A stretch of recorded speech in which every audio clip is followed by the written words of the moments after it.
Hi everyone and welcome back to my channel. Today we are diving into a very fascinating topic, and that basically forms the bedrock of the international relations series. So yeah, you guessed it right, that we are going to study about the international relations major theory, that is the realism or the realist theory. So like even like if you are a student of political science or a curious mind interested in who is interested in the world politics, or just someone who's looking to understand the dynamics of the global politics, so yes, this video is for you. So, talking about realism, it isn't just a theory, and it's also a lens through which we examine the complex tapestry of the international relations. It is basically an approach that seeks to unravel the motivations, the behaviors, the power dynamics that shapes the interactions and between the nations of the world stage. ठीक है, तो realism जो मैंने आपको अभी बताया है, तो it is basically a theory and it is basically a lens and a prism जिसके अकॉर्डिंगली जिस ट्रैक के अकॉर्डिंग जो है हम स्टेट बिहेवियर को अंडरस्टैंड करते हैं। We study about the power dynamics, the power politics का जो कॉन्सेप्ट है, तो वर्ल्ड स्टेज पे जो है ना ग्लोबल इंटरनेशनल पॉलिटिक्स को समझने के लिए हम रियलिज्म की थ्योरी को अप्लाई करते हैं। So, in this video, we'll embark on a journey to explore some key features. We are going to study about the historical roots, the different strands of realism, like classical realism, structural realism, or neorealism, and the neoclassical realism, and the history also that and the precursors that are basically traced to the works of Thucydides and the Niccolo Machiavelli and Thomas Hobbes as well. So, we'll study the different strands of realism that have influenced the way we perceive and analyze the international politics. But before we delve into the actual topic and the principles of realism and the complexities of realism, just first let's address the fundamental question that what is realism? And if I explain it in the simple words, so at its core, realism contends that the international system is inherently anarchic. अब हम हमेशा पढ़ते हैं, जब भी हम power politics का concept पढ़ते हैं या हम जब भी रियलिज्म की बेस को पढ़ते हैं और जो उसके बेसिक फीचर को पढ़ते हैं, so we always come across the word anarchy. और इंटरनेशनल रिलेशंस या अगर आप फ़िलोसॉफ़िकल राइटिंग्स को पढ़ रहे हैं, फ़िलासफ़र्स की राइटिंग्स को पढ़ रहे हैं, so they have also presented some sort of concepts of anarchies, जैसे थॉमस हॉब्स ने प्रेजेंट किया था, मैकियावेली ने एनार्की का कॉन्सेप्ट के बारे में बताया हुआ है, और जॉन लॉक है, रूसो है, इन सब ने बताया हुआ है। तो एनार्की जो है, it means that lacking a central authority, lawlessness है, सेंट्रल अथॉरिटी नहीं है, ठीक है। और उसके अंदर जो है स्टेट्स जो है they act as rational actors, ठीक है। वो लॉजिक हो के सोचते हैं, तो they are primarily motivated by self interest and the pursuit of power, ठीक है। तो पावर पॉलिटिक्स का कॉन्सेप्ट है यहाँ पे।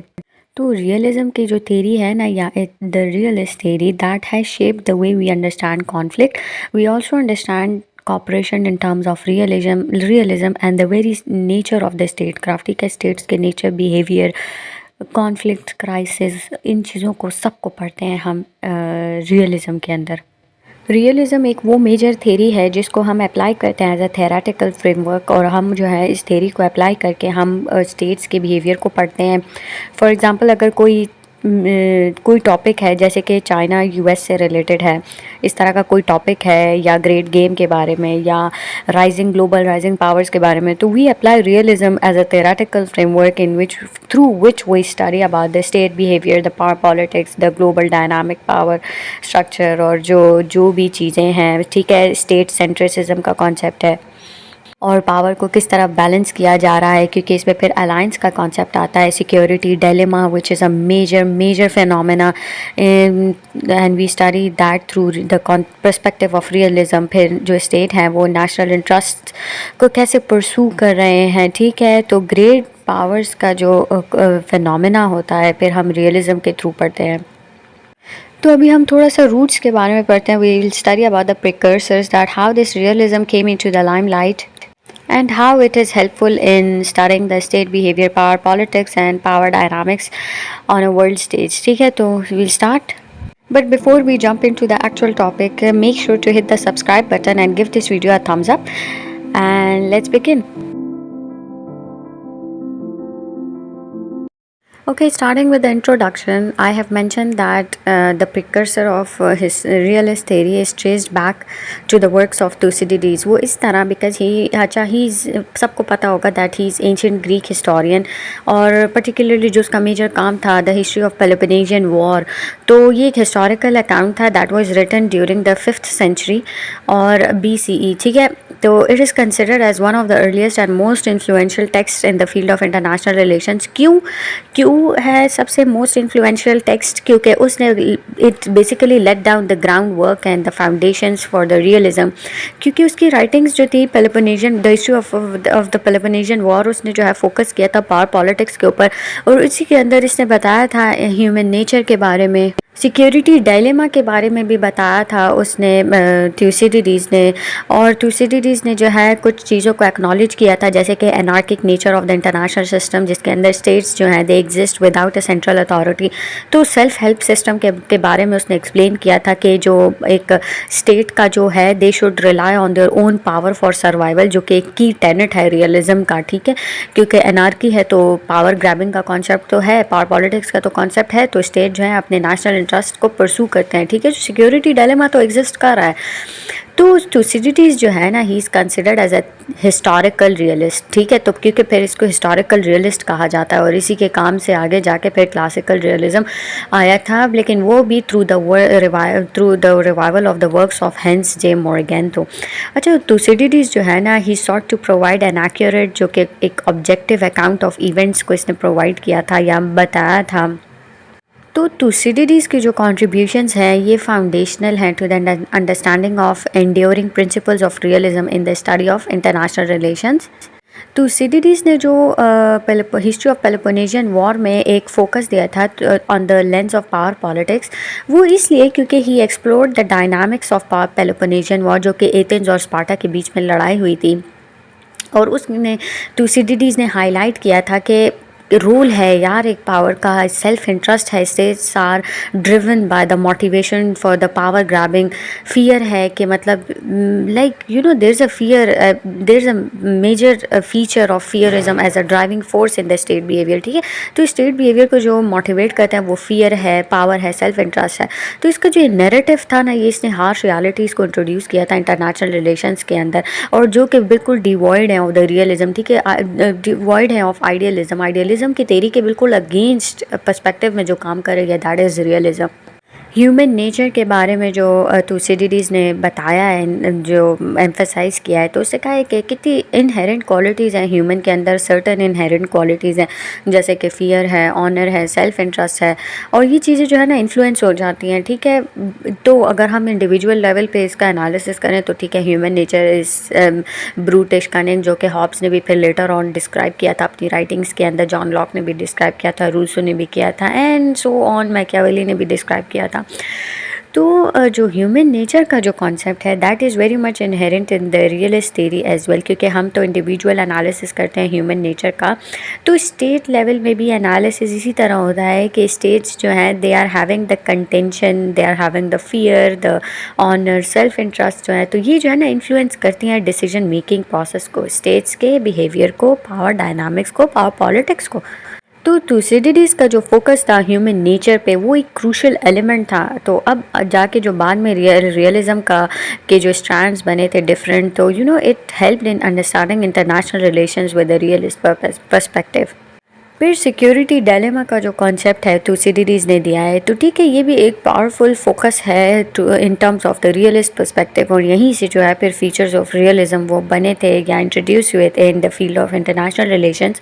बाकी बाद में जाके और फिलोसफर्स या राइटर्स या जो भी है इन जूरिस्ट, इन लोगों ने जाके आगे जाके एक्सपैंड किया था इन देयर ओन ओपिनियंस.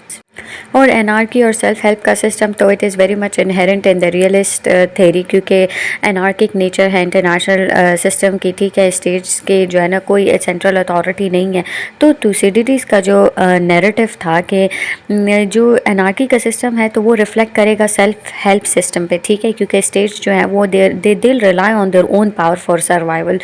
तो इसी तरह जो है एनार्की की वजह से सेल्फ हेल्प सिस्टम का जो फिनोमेना डेवलप किया था थुसिडिडीज़ की राइटिंग में वो बहुत ज़्यादा इनहेरेंट था. तो तुसिडिडीज़ की राइटिंग्स को जो है ना उस इतनी ज़्यादा एग्जिस्ट नहीं करती realism as a major theory उसकी राइटिंग में, लेकिन फिर भी इसको हिस्टोरिकल रियलिस्ट कहा जाता है। Thucydides is known to be the historical realist, क्योंकि इसी की तरफ से जो है precursors and roots they are developed. इसकी वजह से जो है realism as a theory, as a major dominant theory came into the limelight and is part of the international relations as a subject as its core.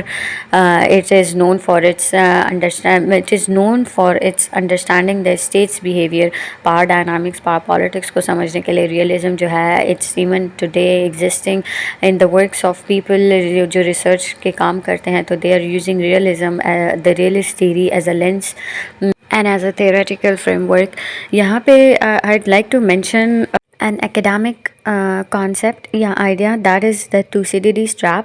और ये idea जो है ना लिया गया था the Thucydides itself, उससे लिया गया था and that was coined by the American political scientist Graham Allison।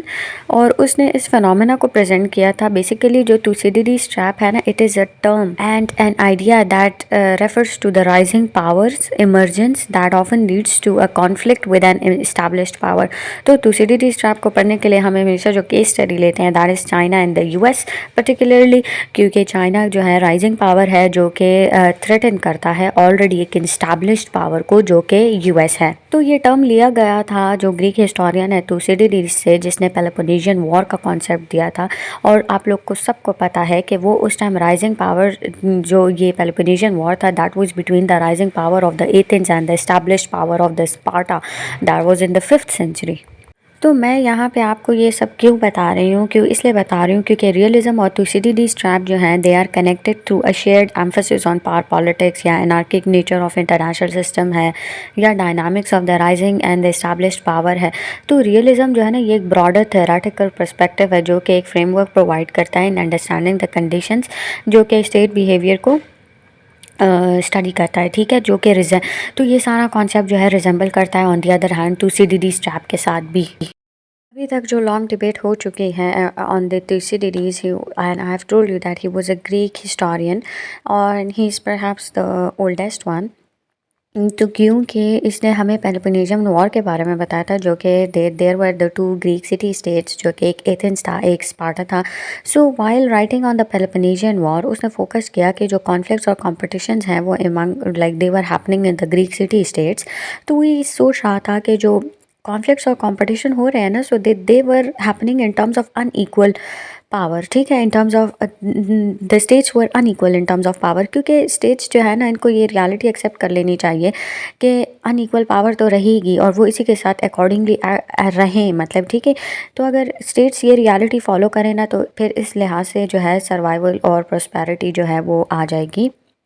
तो ऐसा तो नहीं हो सकता ना कि हर स्टेट्स जो सारे स्टेट्स हैं दैर आर एग्जिस्टिंग तो वो जो है इक्वल पावर में एग्जिस्ट करें। तो क्योंकि क्लासिकल रियलिस्ट जो है ना वो मतलब द हिस्टोरिकल क्लासिकल रियलिस्ट जो है वो कहते हैं कि like there is no permanent solution to the problems of the national and international politics. तो तुसिडिडीज़ की एक बहुत फेमस कोटेशन है, वो कहते हैं कि the strong do what they have the power to do, ठीक है, जो स्ट्रॉन्ग है वो जो करते हैं उनके पास पावर है वो सब करने की, लेकिन वीक स्टेट जो है वो ये रियलिटी को एक्सेप्ट कर ले अनइक्वल पावर की। So like this is the only thing they have and they have to accept it in order to survive. तो स्टेट्स जो है principles of ethics, caution, prudence या फोरसाइट या जजमेंट इन चीज़ों को अप्लाई करें for their survival and prosperity.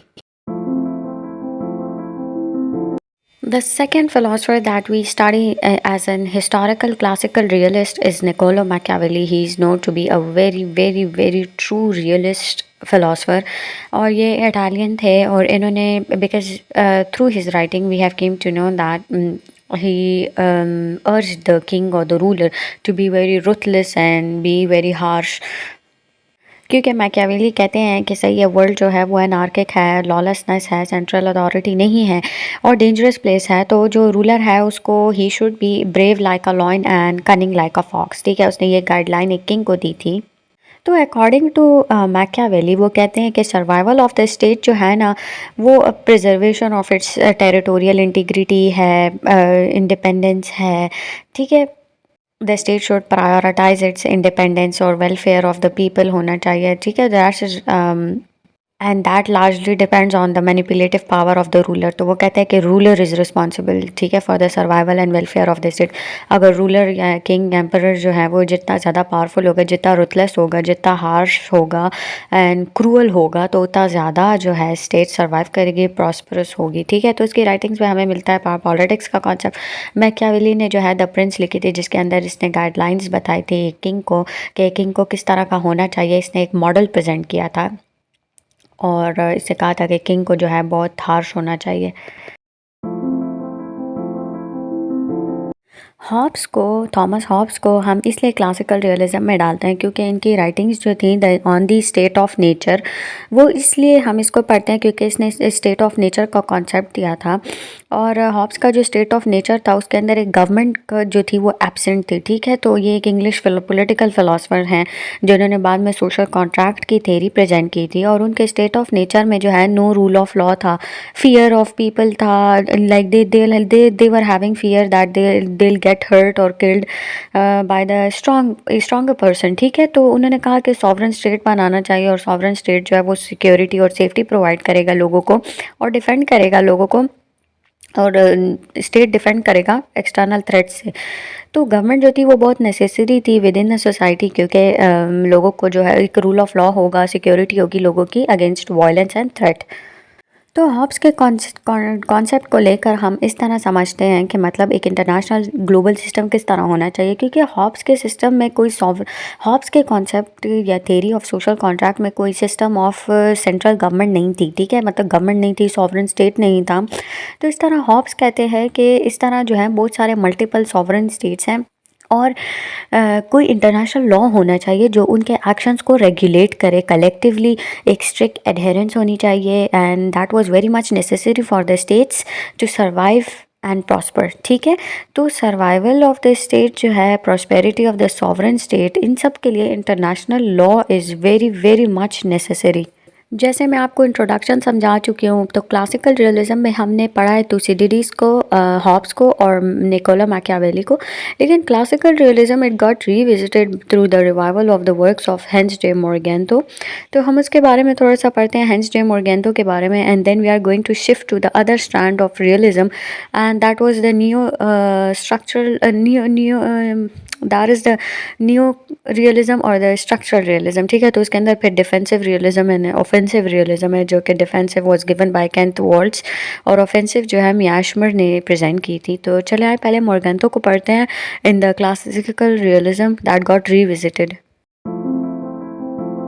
ये मोरगेंतो के को पढ़ने के, रियलिज्म पढ़ने के से पहले मैं आपको बता दूं फीचर्स ऑफ रियलिज्म। तो ये टाइम एंड अगेन मैं बता रही हूँ कि स्टेट सेंट्रलिज्म का जो फिनोमेना है, एनार्की या anarchic nature, pursuit of power, national interest, security dilemma, balance of power, balancing कैसे होती है, रैशनैलिटी, मतलब स्टेट्स जो हैं primarily driven by the rationality पे, conflict and competition, morality and ethics का कोई कॉन्सेप्ट नहीं है रियलिज्म के अंदर। फिर ग्रेट पावर्स, अच्छा, pessimistic view of human nature, balance of threat. तो ये जो मेजर फीचर्स हैं रियलिज्म के, ये डिफरेंट स्ट्रैंड्स ऑफ रियलिज्म में भी एग्जिस्ट करते हैं। So let's begin towards the Morgenthau's classical realism. Okay, so Hans J Morgenthau जो है a prominent political scientist and scholar, जो कि इसको एसोसिएट किया जाता है with classical realist school of thought, and he is also considered as one of its key proponents, ठीक है। तो जो इसने कॉन्सेप्ट प्रेजेंट किया था रियलिज्म का, वो इनकी एक फेमस वर्क है, इन्फ्लुएंशियल वर्क है, politics amongst nations the struggle for power and peace, वो जो कि 1948 में फर्स्ट पब्लिश किया गया था। तो उसके थ्रू जो है हम मोरगेंतो की कंट्रीब्यूशन समझते हैं through to the classical realist school of thought. और जो इनकी हम जितनी भी राइटिंग्स है उसमें से जो एक मेजर चंक है वो है कि 6 प्रिंसिपल्स ऑफ मोरगेंथोज। तो हम उसके अकॉर्डिंगली जो है फिर क्लासिकल रियलिज्म को समझते हैं कि इसने क्यों 6 प्रिंसिपल्स ऑफ मोरालिटी प्रेजेंट किए थे। और जो मोरगेंतो का जो काम है, he was very much influenced by Machiavelli. तो मैकियावेली की जो ह्यूमन नेचर का कॉन्सेप्ट था, या स्टेट्स की जो सेल्फ पावर पॉलिटिक्स का जो कॉन्सेप्ट है, या स्टेट्स का जो सेल्फ इंटरेस्ट का कॉन्सेप्ट है, role of ethics, role of ideology या on the nature of international politics. तो जो मैकियावेली ने सब कुछ प्रेजेंट किया था ना, Morgenthau was very much influenced and inspired by the work of Machiavelli. So उनकी इनकी जितना भी काम है वो मैकियावेली से बहुत ज़्यादा its stands in similarity to that. Morgenthau ने क्यों क्लासिकल रियलिज्म का कॉन्सेप्ट प्रेजेंट किया था या थ्योरी प्रेजेंट की थी, वो इसलिए क्योंकि उसने in response to the American foreign policy makers के रिस्पांस में ये प्रेजेंट किए थे 6 प्रिंसिपल्स ऑफ मोरालिटी। और ये इसलिए क्योंकि वो एक आइडियलिस्टिक ट्रेंड शुरू कर रहे थे ना, the establishment of US hegemony. तो ऐसा तो नहीं होता, मतलब ये तो कोई स्टेटस को चीज़ें नहीं होती, ठीक है। एक राइजिंग पावर होती है जो कि फिर थ्रेट करती है ऑलरेडी एग्जिस्टिंग पावर को। तो मोरगेंतो ने जो है ह्यूमन नेचर का कॉन्सेप्ट बताया था और उसने कहा था कि उसने साइंटिफिक एनालिसिस प्रेजेंट की थी ऑफ ह्यूमन नेचर। उसने कहा था जैसे कि पॉलिटिक्स है, इंटरनेशनल पॉलिटिक्स जो है, it is also on the same level जो है वो ह्यूमन नेचर की तरह एक्ट करती है, क्योंकि वो कहते थे कि मैन जो है ना, he is power seeking animal, ठीक है। तो सिंस स्टेट्स जो है वो ह्यूमंस चलाते हैं, तो states are also power seeking. National interest के बारे में मोरगेंतो ने कहा है कि ह्यूमंस जो है वो नेशनल इंटरेस्ट के ऊपर चलते हैं, ठीक है। हर किसी का अपना सेल्फ इंटरेस्ट है, ठीक है। हर इंसान का इंडिविजुअल का सेल्फ इंटरेस्ट है, they are motivated by that. तो इस तरह नेशंस और स्टेट्स का भी जो है नेशनल इंटरेस्ट है, और सर्वाइवल जो है वो उनका फंडामेंटल नेशनल इंटरेस्ट है। So survival is the prime motivation of foreign policies, ठीक है। तो वो कहते हैं कि जो एक ही रास्ता है, the only way to secure the fundamental national interest is through power. तो पावर ग्रैबिंग का कॉन्सेप्ट है। So whatever may be the ultimate end, power is always the immediate end of foreign policies. तो Morgenthau कहते हैं कि international politics जो है उसमें पावर है, एंड हर चीज़ का जो एंड है दैट इज़ पावर।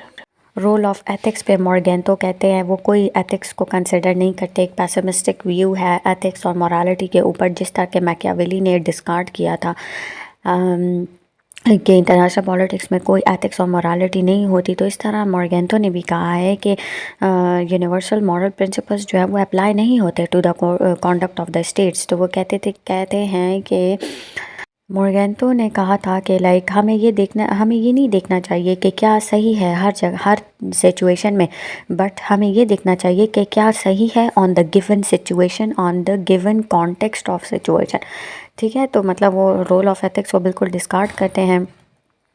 तो मोरगेंतो के जो 6 प्रिंसिपल्स हैं, 6 प्रिंसिपल्स ऑफ मोरालिटी थी, या मोरगेंतो का जो काम है ऑन दी क्लासिकल रियलिज्म, तो मोरगेंतो जो है कोई रोल ऑफ जो है इंटरनेशनल ऑर्गेनाइजेशंस या अदर एक्टर्स या रोल ऑफ इंटरनेशनल लॉ, वो इन चीज़ों को डिस्कार्ड करते हैं। और वो कहते हैं ऐसी कोई चीज़ नहीं होती, वो सिर्फ कहते हैं कि बैलेंस ऑफ पावर होता है, डिप्लोमेसी होती है, डेटरेंस होती है। और यही 3-4 चीज़ें हैं, power, balance of power, diplomacy, deterrence, यही चीज़ें हैं जो कि एक स्टेट के नेशनल इंटरेस्ट को प्रोटेक्ट करती हैं।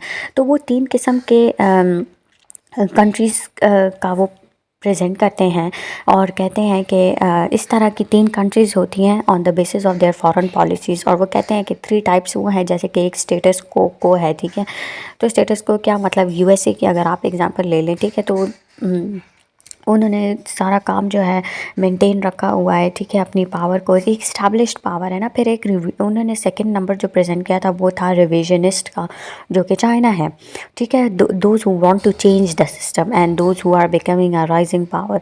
और 3 था इंपीरियलिस्ट्स, ठीक है, तो जैसे कि जर्मनी था अंडर हिटलर, ठीक है। लाइक इंपीरियलिस्ट क्या होते हैं, जो कि अपनी टेरिटरी को एक्सपैंड करते हैं। मोरगेंतो की क्लासिकल रियलिज़म के ऊपर बहुत ज़्यादा क्रिटिसिज्म हुआ है, और क्रिटिसिज्म भी जो हुआ है तो वो मोस्टली उसके अपने रियलिस्ट स्कूल ऑफ थॉट से जो एसोसिएटेड फिलोसफर्स या प्रोपोनेंट्स हैं उनकी तरफ से आया है। केंट वर्ल्स जो है वो कहते हैं कि मोरगेंतो जो है साइंटिफिक नहीं है अपनी थ्योरी के ऊपर। और लिबरल्स जो हैं वो कहते हैं कि इतना pessimistic view of human nature describe किया है ना, कि मतलब इतना नेगेटिव परसीव किया हुआ है ह्यूमन नेचर को, ऐसा नहीं है। और वो कहते हैं कि अच्छा, there is a scholar like Benno Wasserman, वो कहते हैं कि वो मोरगेंतो के डिस्क्रिप्शन ऑफ ह्यूमन नेचर को साइंटिफिक नहीं समझते। और फर्दर स्टैनले जो है वो मोर्गेंटो को कहते हैं कि ही सफरिंग फ्रॉम पावर मोनोइज्म, मतलब कि he is only taking one factor into consideration and that is the only factor that is power. ठीक है, तो अदर फैक्टर्स भी हैं, इकोनॉमिक है, सिक्योरिटी है, इन चीज़ों को बिल्कुल डिस्कार्ड करते हैं। मोर्गेंटो ने कुछ ऐसा डिस्क्राइब नहीं किया हुआ इन चीज़ों के बारे में।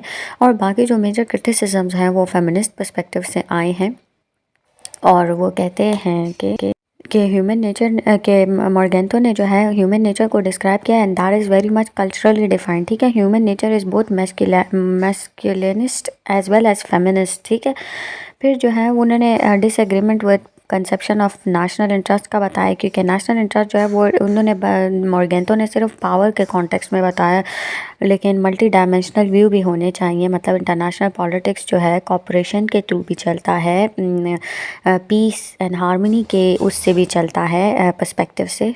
और जो मोर्गेंटो ने लो लेवल ऑफ मोरालिटी या एथिक्स का बताया हुआ है, तो कहते हैं कि politics can not be separated from ethics, क्योंकि all political actions have moral significance as well.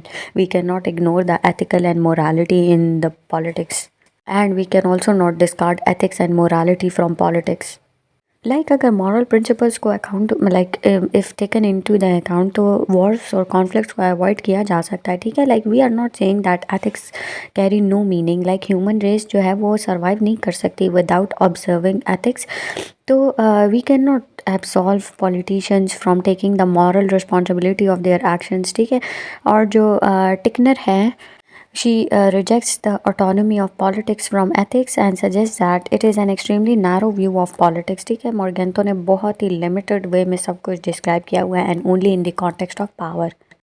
These are the different schools of realism, or you can say the different strands of realism, and I have taken this picture from Google, and I basically want to make you people understand the different strands of realism. Like the classical realism is from the revival of the works of Hans J. Morgenthau. Then there's modern realism or the neo-realism or the structural realism, and there's having two that is further divided and bifurcated into the two major portions.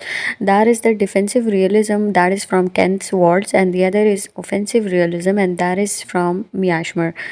Then there's neoclassical realism, and we have the different scholars and the proponents, and then it's the third world post colonial realism.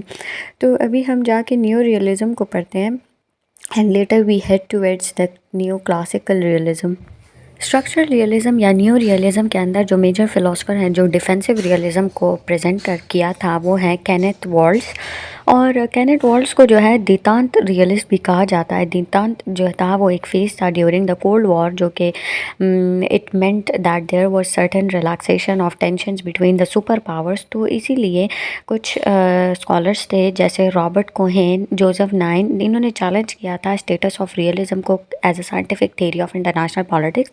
तो इसीलिए Kenneth Waltz ने जो है उसने scientific nature of realism को establish किया और prove किया कि रियलिज़म जो है एक टाइमलेस विजडम है। तो उनका जो मेजर काम था 1979 में री एमर्जेंस ऑफ कोल्ड वॉर भी हुई थी, और इसी टाइम में वॉल्स ने अपनी एक किताब लिखी थी the theory of international politics, जिसके अंदर वर्ल्ड्स बताते हैं। मतलब मोर्गेंटो ने तो यूनिट लेवल एनालिसिस किया था ना, वो भी ह्यूमन नेचर का इन टर्म्स ऑफ पावर। ठीक है, तो वर्ल्ड्स ने जो है वो स्ट्रक्चर लेवल एनालिसिस को एक्सप्लेन किया है, और वर्ल्ड्स ने कहा है he explain the structure of international politics as anarchical. ठीक है, अब फिर उन्होंने कहा है कि इंटरनेशनल पॉलिटिक्स को समझने के लिए जो है हमें पहले one should begin with the system. ठीक है, तो सिस्टम एनालिसिस उन्होंने प्रोवाइड किया है, और ये बिल्कुल इन ऑपोजिट है to the traditional realist approach. ठीक है, जिनका बेसिक प्रेमिस जो है that is only the individual human nature. Waltz कहते हैं उन्होंने ग्रेट इंपॉर्टेंस दी है, फोकस दिया है on the structure of the system. ठीक है, उन्होंने कहा है कि इंटरैक्टिंग यूनिट्स जो हैं या ऑन इट्स इंटरैक्टिंग यूनिट्स या जो चेंजेस हैं जो अकर हो रही हैं within the system, Waltz का जो वर्जन है न्यू रियलिज़म का वो आइडेंटिफाई किया जाता है as a new realist system theory. ठीक है, with an emphasis of scientific analysis, क्योंकि वर्ल्ड्स कहते हैं कि ऑल स्टेट्स जो सारे स्टेट्स हैं ना ये सिमिलर हैं इन देयर फंक्शंस क्योंकि हर स्टेट जो है, सारे स्टेट्स एक जैसा फंक्शन परफॉर्म कर सकते हैं, like promoting citizens welfare, collecting taxes, formulating foreign policies, maintaining internal peace. ठीक है, लेकिन एक चीज़ है जो स्टेट्स को डिफरेंट बनाता है, that like strikingly different as its capabilities is its capabilities. ठीक है, कि कौन सा स्टेट जो है इतना कितना केपेबल है, ठीक है, देन अदर्स कौन, तो वही जो है वो इंटरनेशनल पॉलिटिक्स को कंट्रोल करेगा। So hence we say that neorealism is more concerned with structure that dictates and undermine politics. तो वर्ल्ड्स का जो जितना भी कॉन्सेप्ट था वो हम इसमें नेशनल इंटरेस्ट को हमें नहीं नज़र आता कि because Waltz does not see national interest as the core issue in the international politics. वो कहते हैं कि एक्ट्स जो है ना इस स्टेट के वो गाइड करेंगे, वो हमें बताएंगे कि कहाँ पे प्रोसीड करना है, मतलब स्टेट्स के जो बिहेवियर को जो है वो स्टडी करते हैं on the basis of system analysis. तो वर्ड्स बताते हैं कि there is no room for wisdom intelligence, there is no room for decision makers, but basically what determines the behaviour of the state is the structure as whole. ठीक है, तो कौन सा state कितना केपेबल है इन चीज़ों के ऊपर। वर्ड्स की जो स्ट्रक्चरल रियलिज़म या न्यू रियलिज़म है वो बैलेंसिंग पे फोकस करती है। ठीक है, कि मतलब बैलेंस ऑफ पावर है, बैलेंस ऑफ पावर बनता है in response to the perceive threats. Balancing जो है वो involve that involve the formation of alliance. सबको पता है कि अलायंस बनेगा तो बैलेंस ऑफ पावर होगा। फिर वो सिक्योरिटी डायलेमा को एक्सप्लेन करते हैं। Worlds also acknowledge the security dilemma के स्टेट्स के जो एफर्ट्स हैं वो इन्हांस करते हैं अपनी सिक्योरिटी को, क्योंकि दूसरे स्टेट से उनको थ्रेट मिल सकती है। ठीक है, तो डिफेंसिव रियलिज्म ये कहते हैं कि सिक्योरिटी डायलेमा मैनेज हो सकता है through balancing rather than aggressive designs. तो डिफेंसिव रियलिस्ट जो होते हैं उनके जो मेजर अजम्पशंस हैं वो ये हैं कि लाइक स्टेट्स जो हैं वो primarily they are concern with ensuring their security, और एग्रेसिव एक्सपेंशन जो है रिस्की है, तो इसको मतलब बैलेंसिंग होनी चाहिए। ठीक है, और जो इंटरनेशनल सिस्टम है वो it is characterise by distribution of power, जो कि स्टेट्स को इनकरेज करता है to increase their and seek their security to through defensive measures. ठीक है, तो एट इट्स कोर क्या हो गया कि like the emphasis is on the maintaining of balance of power and avoiding the aggressive actions, क्योंकि this also might trigger the counter balancing of by the other actions. ठीक है, तो इसके against जो मियाशमर ने प्रेजेंट किया था दैट वाज ऑफेंसिव रियलिज्म। मियाशमर की स्ट्रक्चरल रियलिज्म को हम इस सेंस में समझते हैं कि it is in contrasting views with the defensive realism of walls, क्योंकि इन्होंने जो है कहा, अच्छा इनका जो मेजर काम था वो एक इनकी किताब थी tragedy of great power politics, और दैट वाज पब्लिश्ड इन 2001। तो क्योंकि जिस तरह वर्ल्ड्स ने बोला था कि बैलेंसिंग होनी चाहिए, तो इस तरह मियाशमर ने कहा है कि बैलेंसिंग नहीं होनी चाहिए, सिक्योरिटी मैक्सिमाइजेशन होनी चाहिए। और वो कहते हैं कि स्टेट्स जो हैं they are primarily concern with maximising their security. ठीक है, तो लाइक बैलेंसिंग के थ्रू नहीं, रादर दैन डोमिनेंस होना चाहिए, एग्रेसिव डिज़ाइंस एग्रेसिव पैटर्न्स के साथ होने चाहिए। फिर क्योंकि वर्ल्ड्स ने सिक्योरिटी डायलेमा के बारे में बताया था कि बैलेंसिंग के थ्रू ये सब हो सकता है, तो मियाशमर ने कहा था कि रीजनल हेजेमनी जो है ना, रीजनल हेजेमनी के बारे में बताया था, और कहा था कि स्टेट्स जो है वो सिर्फ सिक्योरिटी के लिए नहीं बल्कि रीजनल हेजेमनी के लिए भी स्ट्राइव करें, seeking to establish themselves as a dominant power in their respective regions. ठीक है, तो मियाशमर की थ्योरी के अकॉर्डिंग जो एजम्पशंस होते हैं वो होते हैं कि लाइक इंटरनेशनल सिस्टम जो है वो एनार्की है और leading to constant security competition होता है अमंग स्टेट्स, और जो स्टेट्स हैं वो पावर मैक्सिमाइजेशन पे फोकस करते हैं। They are the maximising actors that seeks to gain as much power as possible to insure their survival. Balancing जो है वो एक इफेक्टिव टूल नहीं है, सो स्टेट्स में engage in offensive strategies to achieve their dominance. ये सारा जो कॉन्सेप्ट था ये मियाशमर का था, and that is known as the offensive realism.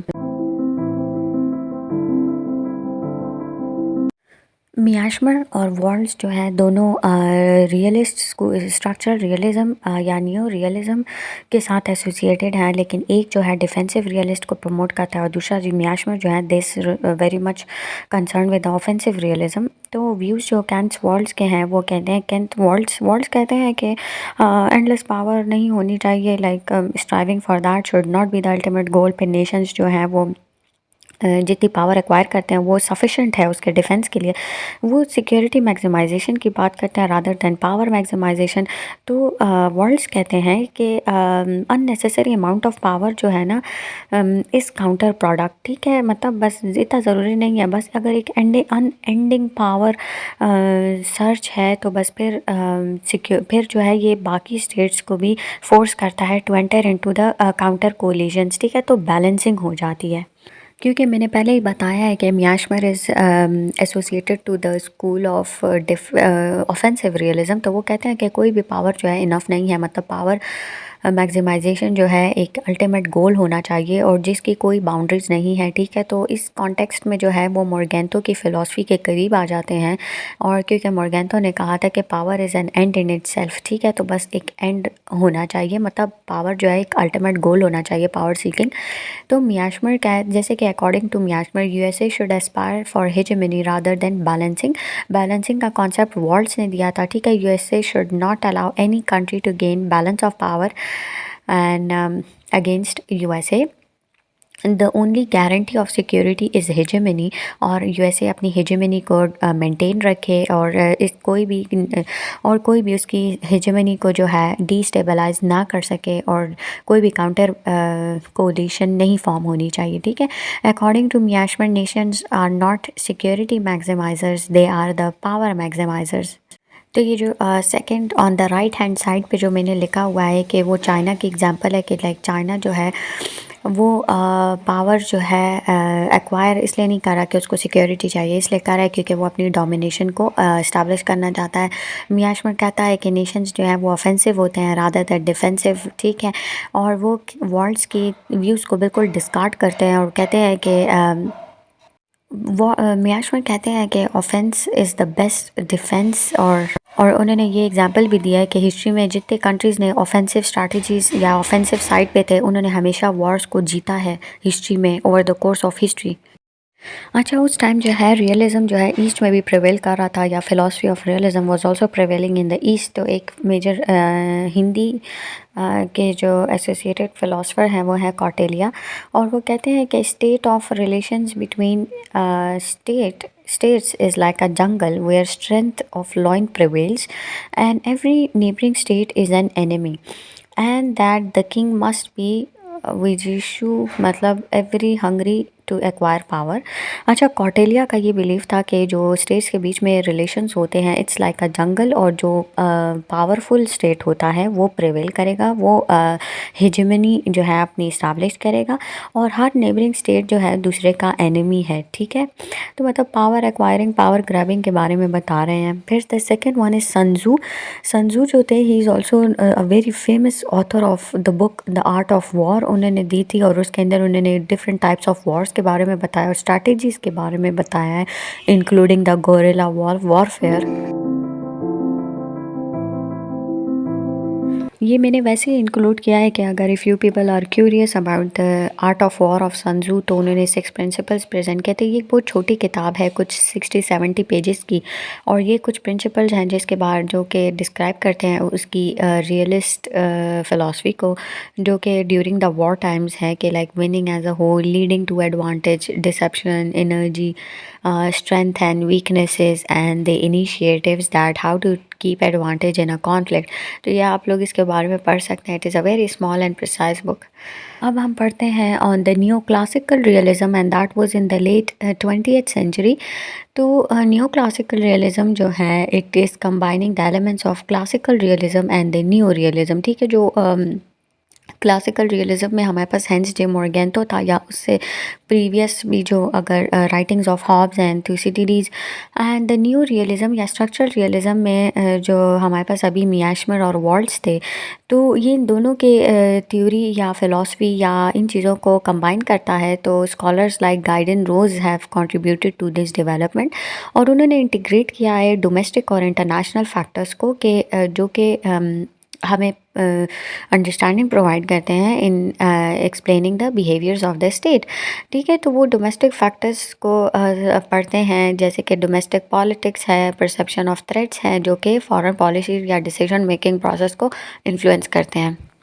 Gideon रोज जो हैं, he has contributed to the popularizing the term neoclassical realism that combines the neo-realism and classical realism features, and उनका जो मेजर काम है in his influential article neoclassical realism and the theories of foreign policy that was published in 1998, और उन्होंने introduce किया है articulated main concept of neoclassical realism। तो गाइडन जो है ही talks about the domestic variables, क्योंकि इंटरनल फैक्टर्स भी जो है वो स्टेट बिहेवियर को इन्फ्लुएंस करते हैं। So he talks about the role of state leadership, influence of societal and bureaucratic factors that are crucial for understanding the gap between international structure and the state foreign policy. The second one is Randall Al Shwala, or he also talks about the impacts of leaders and the leadership in shaping the foreign policy। तो उनका जो जितना भी काम था, he talks about the role of leaders perception and beliefs in the decision making process। तो same he is also taking into consideration the domestic variables। ठीक है, तो लीडर्स और लीडरशिप के बारे में इन्होंने बात किया है। एक और स्कूल ऑफ थॉट है रियलिज्म की थ्योरी के अंदर, and that is the post colonial realism, and that talks about the third world realism. तो जितने भी स्कॉलर्स हैं वो इस स्कूल ऑफ थॉट के साथ जो एसोसिएटेड हैं, वो कहते हैं कि जितनी भी एग्जिस्टिंग थ्योरीज हैं ऑफ इंटरनेशनल पॉलिटिक्स वो सारी यूरो सेंट्रिक है। अब यूरो सेंट्रिक क्या मतलब वो एक्सपीरियंस ऑफ यूरोपियन कंट्रीज़ के इर्द गिर्द रिवॉल्व करती हैं। ठीक है, तो अगर मतलब इनकी जितनी भी हिस्ट्री है, मतलब वो नॉन वेस्टर्न यूरोप है। ठीक है, मतलब थर्ड वर्ल्ड जो है वो कह रहे हैं, थर्ड वर्ल्ड के जो इस स्कूल ऑफ थॉट के साथ एसोसिएटेड है, वो स्कॉलर्स कहते हैं कि हमारी जो हिस्ट्री है वो नॉन वेस्टर्न हिस्ट्री है। ठीक है, तो how come like it's all about Eurocentric, so like we can not apply these terms and these things on our selves, क्योंकि हम तो नॉन वेस्टर्न वर्ल्ड है। ठीक है, तो वो कहता है कि लाइक ये सजेशन एडिकेट नहीं है for the non western world, because it tends to explain the concept of security dilemma, जो कि स्टिल एक यूरोपियन हिस्ट्री का कॉन्सेप्ट है, और वो थर्ड वर्ल्ड के लिए उसकी यार सच कोई इंपॉर्टेंस नहीं है। ठीक है, मतलब इन इंटरनेशनल पॉलिटिक्स से रिलेटेड कोई भी थीरी की। तो रीज़न जो है वो है कि like states in the third world suffer more due to the security dilemma, मतलब internal security challenges rather than external security. के थर्ड वर्ल्ड कंट्रीज़ के जितने भी चैलेंजेस हैं वो सारे मोस्टली इंटरनल सिक्योरिटी चैलेंजेस हैं और एक्सटर्नल बहुत कम है। So this marks the end. I hope you liked the video. If you did, give this video a thumbs up and subscribe to my channel. I'll be coming up with more interesting lecture series that will be related to international relations and political science. So stay tuned. Allah Hafiz. Take care.